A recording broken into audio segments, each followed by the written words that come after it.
De nos jours, il est très difficile de trouver une place dans un collège. On va de collège en collège, de ville en ville, essayant d'obtenir une place. Mais la méthode d'éducation de Dieu est très différente. Prenez l'exemple de la vie de David. David fuyait devant ses ennemis et devait se cacher dans la sombre caverne d'Adoulam. Il peut avoir l'impression que Dieu l'avait abandonné, un homme destiné à être roi capable en tout point et un homme selon le cœur de Dieu. Pourquoi Dieu permit-il qu'il erre dans les déserts, dans les grottes et les lieux arides? Pourquoi permit-il à Saül de le poursuivre pendant 8 longues années? C'était là l'université de Dieu, le collège de formation pour David, où il apprit beaucoup de grandes vérités divines, où il composa de nombreux psaumes, et où Dieu lui donna des hommes puissants comme collaborateurs. Des années plus tard, quand il eut passé chaque épreuve, Dieu lui-même lui apparut un jour et lui donna le modèle céleste. Le plan du temple fut donné à David, comme il est dit dans 1 Chronique 28, 19. C'est par un écrit de sa main que l'Éternel m'a donné l'intelligence de tout cela, de tous les ouvrages de ce modèle.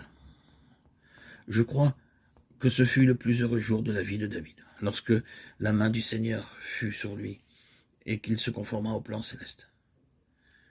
Mais Dieu ne pouvait pas lui donner cet honneur au commencement. Il devait passer par toutes ces épreuves afin d'être préparé. C'est la voie divine dans laquelle maintenant peut-être Dieu vous forme et vous prépare. De plus, par l'héritage, vous avez aussi un avenir. Si vous êtes né dans la famille royale de Dieu, vous savez qu'un jour vous régnerez dans son royaume pour l'éternité et que vous êtes préparé pour cela.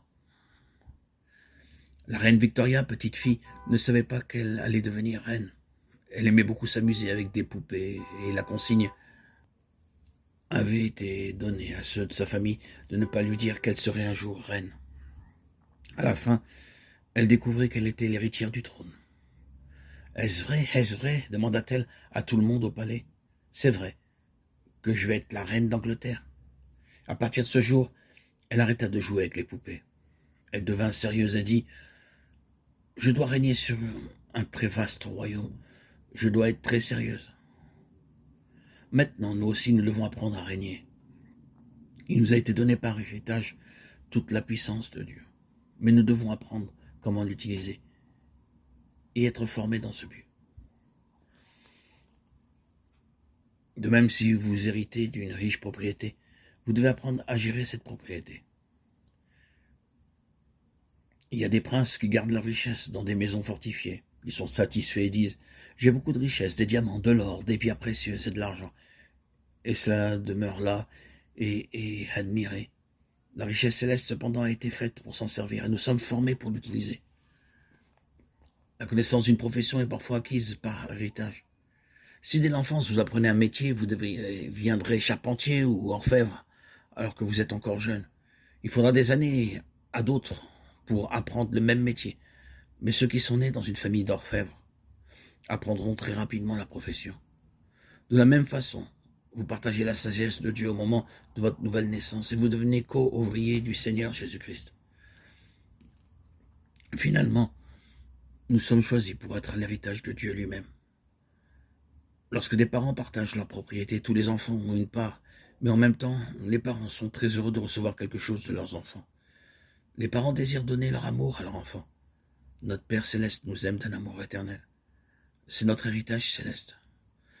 Jouissons de son amour dans sa plénitude, l'amour du céleste Père, l'ami et le fiancé. Mais il désire aussi être satisfait en nous. Comment l'aimons-nous? Hélas, bien souvent nous sommes honteux de notre héritage et de notre Père céleste. Hélas, hélas, il y a des croyants qui ont honte d'avouer que le Seigneur Jésus-Christ est leur sauveur personnel.